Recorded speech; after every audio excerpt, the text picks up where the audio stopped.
দিল্লি থেকে ফিরেই সোজা কাঞ্চনজঙ্ঘা এক্সপ্রেস ট্রেন দুর্ঘটনায় প্রয়াত অর্জুন রামের বাড়ি পৌঁছলেন রায়গঞ্জ লোকসভা কেন্দ্রের বিজেপি সাংসদ কার্তিক চন্দ্রপাল। গোয়ালপুকুরের ভেন্ডাবাড়ি ডুবকুল গ্রামে প্রয়াত অর্জুন রামের বাড়ি। সাংসদ কার্তিক চন্দ্রপালকে দেখে কান্নায় ভেঙে পড়েন প্রয়াত অর্জুনের শোকাগ্রস্ত পরিবার। শেষকৃত্য সম্পন্ন হলেও হিন্দু রীতি অনুযায়ী অর্জুন রামের শ্রাদ্ধ শান্তি এখনো সম্পূর্ণ হয়নি। রেল দপ্তরের ইতিমধ্যেই 10 লক্ষ টাকার অনুদান প্রয়াত অর্জুন রামের পরিবার পেয়ে গেলেও সর্বতোভাবে সন্তানহারা এই বৃদ্ধ বাবা মায়ের পাশে সব সময় শুধু একজন সাংসদ হিসেবে নয়, মানুষ হিসেবেও পাশে থাকার অঙ্গীকারবদ্ধ হলেন কার্তিক চন্দ্রপাল। ঘটনায় তীব্র মর্মাহত বিজেপি সাংসদ কার্তিক চন্দ্রপাল ভাবুক হয়ে পড়েন। রাজ্যে কর্মসংস্থানের অভাবের জেরেই রাম পরিবারের অবশিষ্ট একমাত্র বংশধরকে হারাতে হলো। এই তীব্র মানসিক যন্ত্রণা যে সাংসদ কার্তিক চন্দ্রপাল কোনোভাবেই মেনে নিতে পারছিলেন না, তা তার চোখে মুখেই পরিষ্কার বোধ করা যাচ্ছিল। উল্লেখ্য, আসামের শিলচর এলাকায় শাটারিংয়ের কাজ করতে গিয়েছিল গোয়ালপুকুরের ভেন্ডাবাড়ি ডুবকুল গ্রামের শ্যামলাল রামের ছেলে অর্জুন রাম। কাঞ্চনজঙ্ঘা এক্সপ্রেস ট্রেন দুর্ঘটনায় প্রাণ হারায় পরিযায়ী শ্রমিক বছর 18 অর্জুন রাম। অর্জুনের মৃত্যুতেই দিশেহারা গোয়ালপুকুরের রাম পরিবার।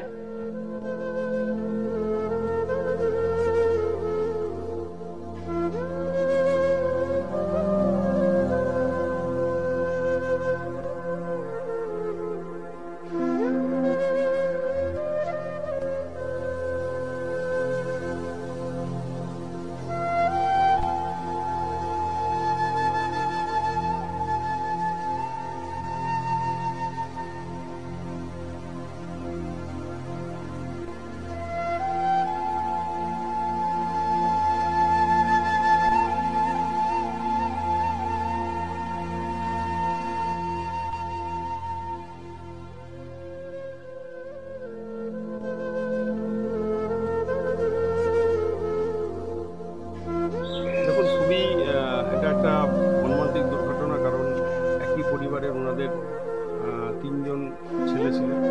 এর আগে 2 জন হঠাৎ কোনো অসুখেই হয়তো তারা নেই, আর বাকি একজন ছিল, সেটা ওই দুর্ঘটনায় তার প্রাণ চলে গিয়েছে। অসহায় পরিবার, এখন বয়স্ক বাবা মা। আমরা একদিকে যেমন ওনাদের পাশে থাকার আশ্বস্ত করলাম, ঠিক তার সাথে সরকারিভাবে যে আমাদের একটা ক্ষতিপূরণ দেওয়ার কথা হয়েছে সেটাও ওনারা অলরেডি পেয়েছেন, কিছুটা হয়তো আরও পাবেন, ব্যাংকের মাধ্যমে আসে। বাকি আমরাও এখানকার যারা এই পাড়ার লোকজন রয়েছে সবাই ওনাদের পাশে রয়েছে, আমরাও আসি।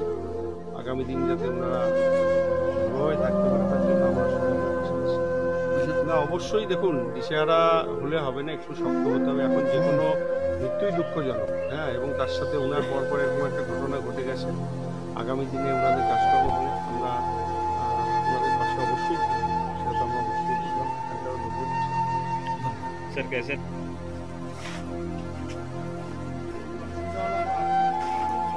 গোয়ালপুকুর থেকে অঙ্কিতা পালের রিপোর্ট, লাইভ নিউজ।